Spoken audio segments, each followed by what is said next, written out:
7h-19h, Philippe David. Retour des vraies voix avec Philippe Bilger, Caroline Grima et Philippe Deveul.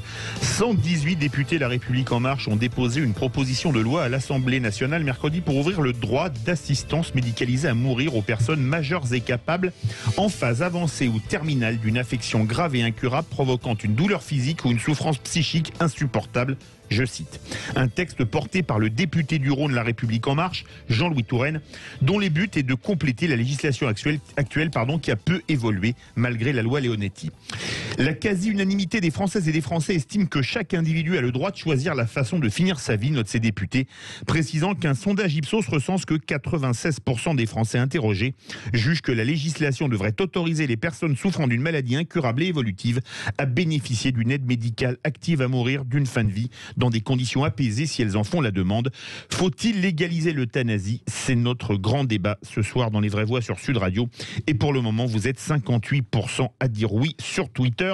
Avec nous pour en débattre, Jean-Luc Romero-Michel, président de l'ADMD, l'association pour le droit à mourir dans la dignité. Jean-Luc Romero-Michel, bonsoir. Bonsoir. Bienvenue sur Sud Radio. Le Portugal a légalisé aujourd'hui même l'euthanasie. Pourquoi est-ce que ce sujet est encore tabou en France ? Vous savez, il n'est pas tabou pour les Français, vous l'avez dit, les sondages le montrent depuis longtemps.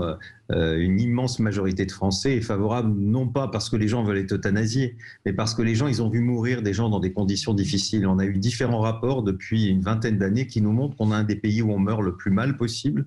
Les soins palliatifs ne sont pas accessibles et quand les gens ont des souffrances insupportables, on ne veut pas leur accorder une euthanasie ou un suicide assisté.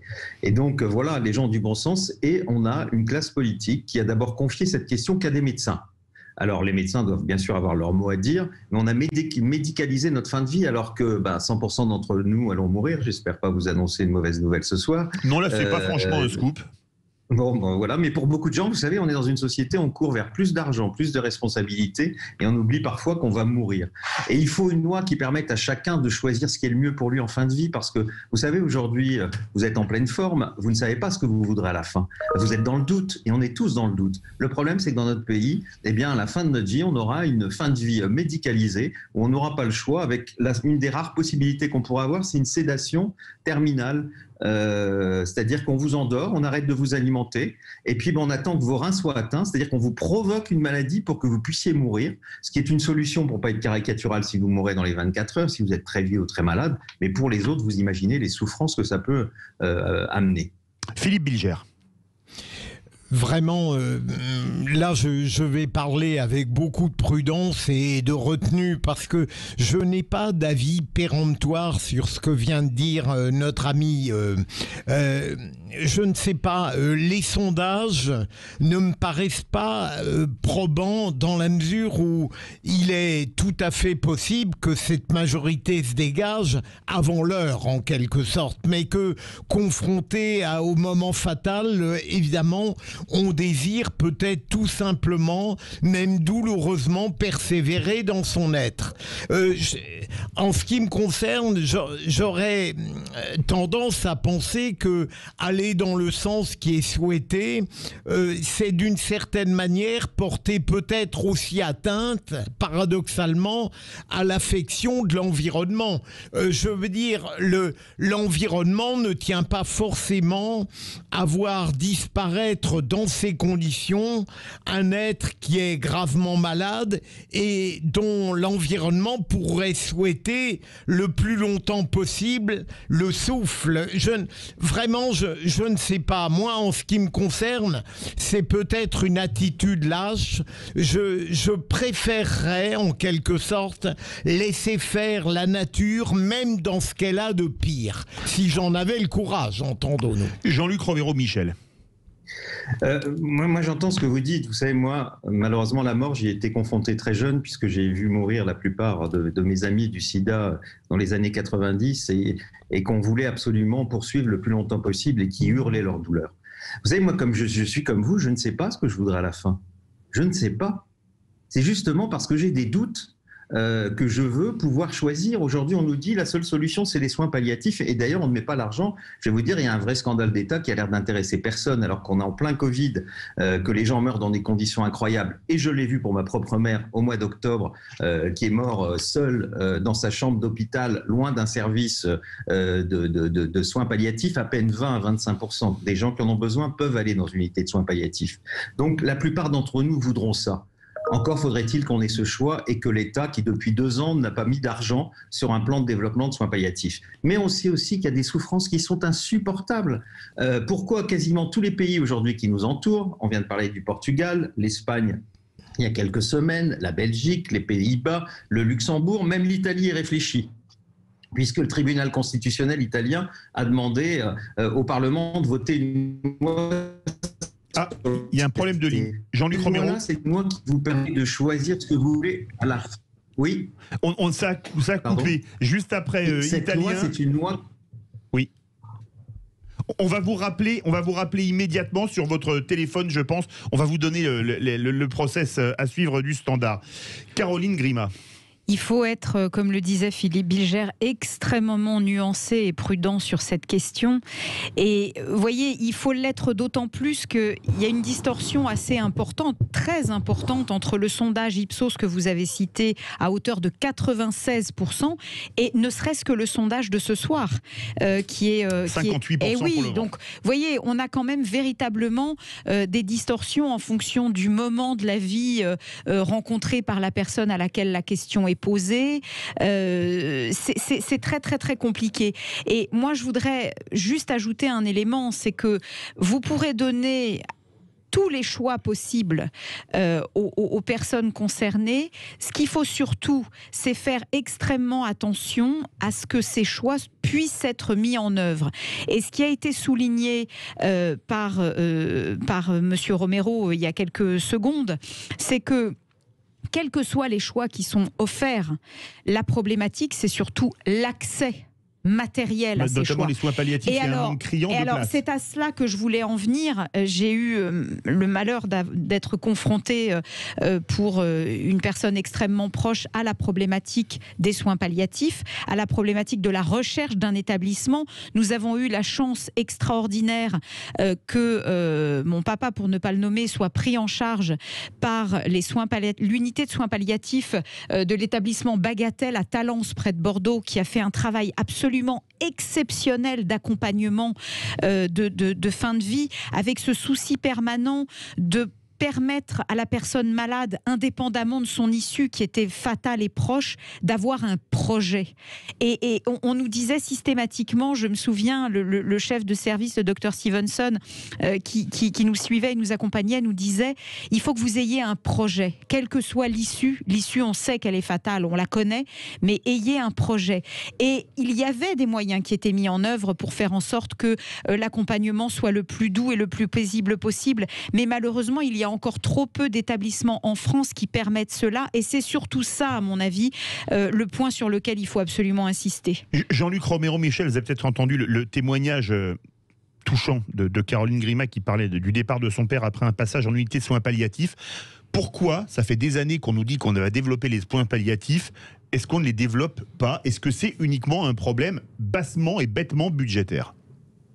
Alors, je suis désolé, j'ai pas entendu le témoignage, que ça a été malheureusement coupé, mais vous savez, moi je me bats depuis toujours pour l'accès universel aux soins palliatifs. Et vous savez, dans notre pays, on met beaucoup d'argent pour le début de la vie. Et il faut surtout pas changer ça, c'est très bien. Mais on a l'impression que quand on est en fin de vie, quand on est très vieux aussi, eh bien l'argent n'est plus là, on n'est plus une citoyenne ou un citoyen comme les autres. Et c'est un vrai scandale. Vous savez, moi j'ai dû envoyer, je ne parle pas de Buzyn qui ne répondait jamais, mais l'actuel ministre, j'ai dû lui envoyer 6 lettres depuis le début de l'année. Et il a enfin décidé au mois de septembre qu'on allait réfléchir au prochain plan de soins palliatifs, alors qu'il est terminé depuis 2018. Vous vous rendez compte?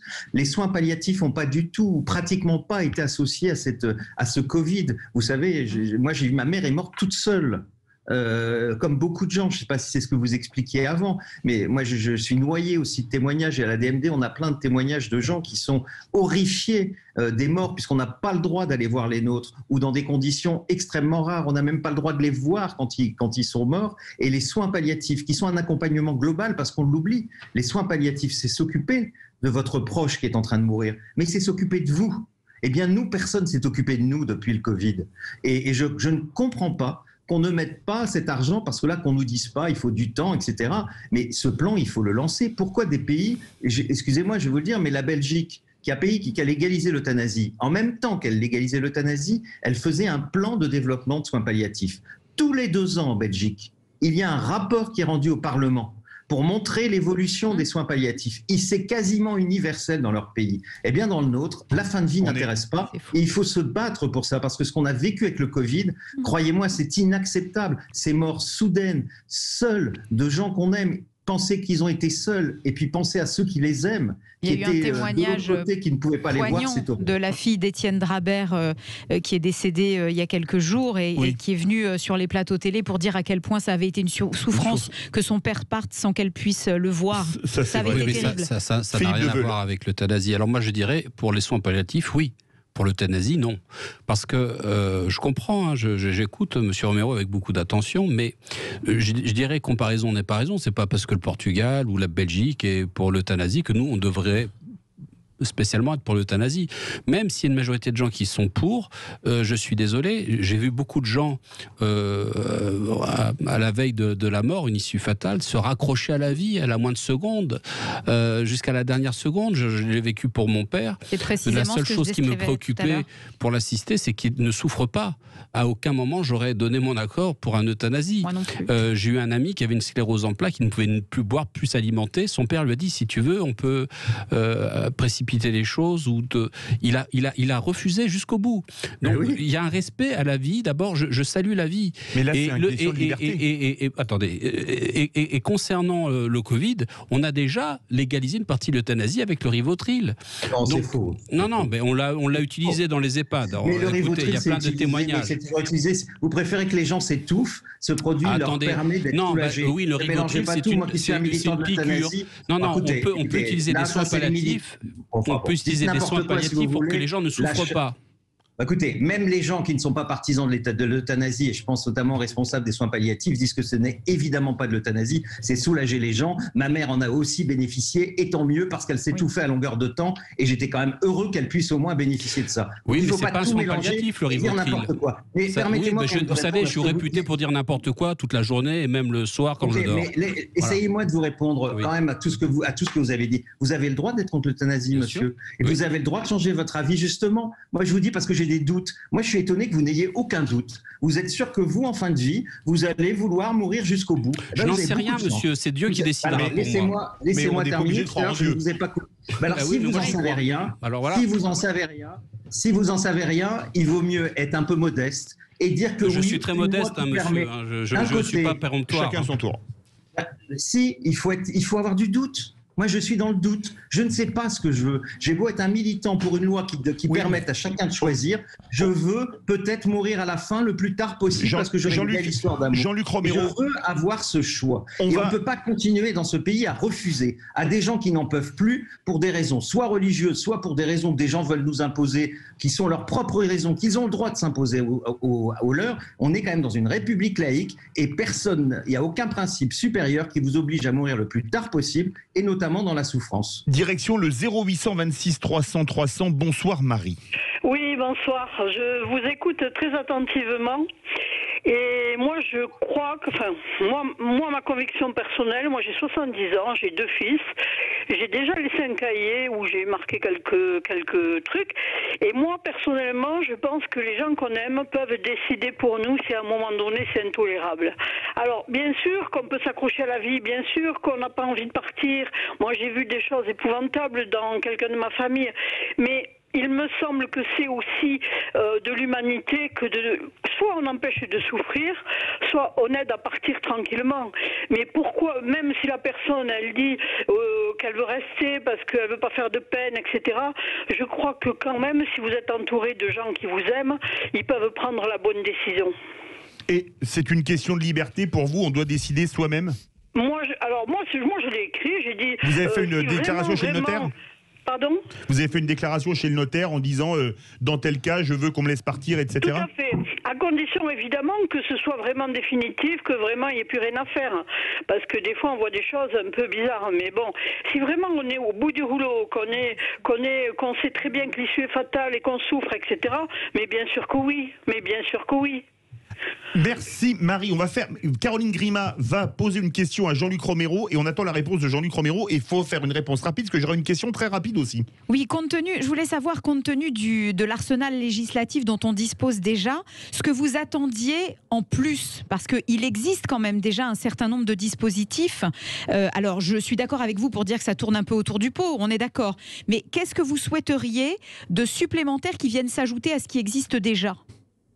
D'abord qu'on sorte des mots et qu'on permette l'accès universel aux soins palliatifs. Donc là, ça veut dire un plan sur plusieurs années pour permettre qu'on ait ces soins palliatifs. C'est quand même une évidence. Les trois lois Leonetti nous ont dit, vous avez droit aux soins palliatifs, mais il n'y a pas les moyens en face. Donc ça ne sert à rien. On est d'accord. Les droits formels, on connaît, on veut des droits réels. Et de l'autre côté, il faut la légalisation de l'euthanasie et du suicide assisté pour celles et ceux qui ont des souffrances insupportables qu'on ne peut pas soulager, avec évidemment des conditions comme en Belgique, comme aux Pays-Bas ou au Luxembourg, en tout cas dans les pays qui nous entourent, pour que celles et ceux qui n'en peuvent plus puissent choisir. Mais je le rappelle, c'est une liberté. Et puis je vous rappelle que 98% d'entre nous, jusqu'à la fin, nous sommes conscients. Et nous pouvons changer d'avis tout le temps. Ne l'oublions pas cela, parce que quand on dit oui, il y a des gens qui changent, bien sûr, c'est parce que c'est justement pour ça qu'il faut cette loi qui nous donnera ce... La ligne est en train de sauter. Merci beaucoup Jean-Luc Romero Michel, président de l'ADMD, l'association pour le droit à mourir dans la dignité. Verdict sur Twitter, vous êtes 58% à dire oui, il faut légaliser l'euthanasie. On va se retrouver dans quelques instants pour le clin d'œil des VV, ce sera vraiment beaucoup plus léger. Restez bien avec nous sur Sud Radio.